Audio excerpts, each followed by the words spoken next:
name is Tony Cooper. I live here in Bainbridge, Georgia.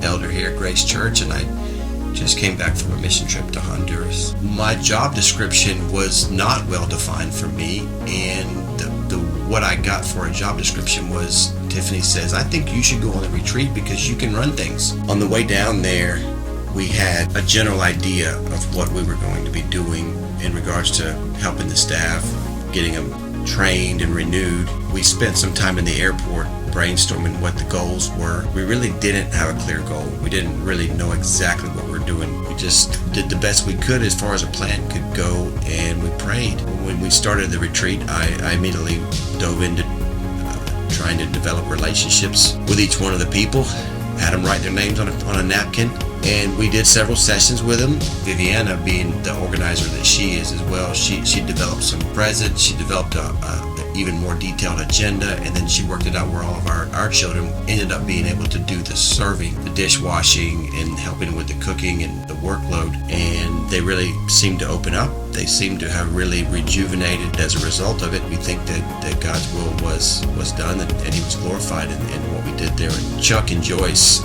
they have a love for both the staff and the children that I cannot comprehend. Chuck even said they have some special needs kids there, and he said, well, I just get in the bathtub with them and wash them down. And when he said it, I kind of just blew it off. I'm like, get in the bathtub with somebody and wash them down.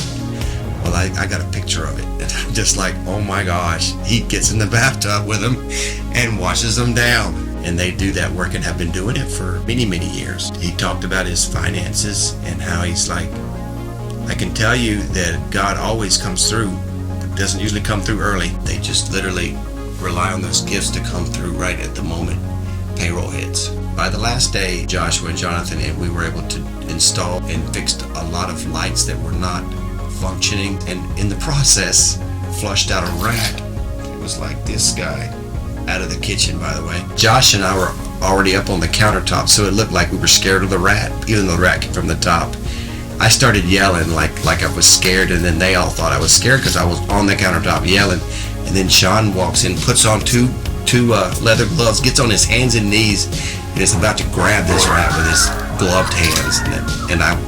He did not get him, but he tried. They go to a private school. All of these girls and a few boys, the fathers are supposed to come. Well, these girls don't have fathers that would come. All of the guys loaded in the truck, and we went over there. We were making a lot of noise. They were sure we were there. Every time they asked for volunteers to get on the stage, we had 2 or 3 gringos on the stage. We even went up there when we shouldn't, but everybody knew that those girls were supported, so I felt like we did a big thing there.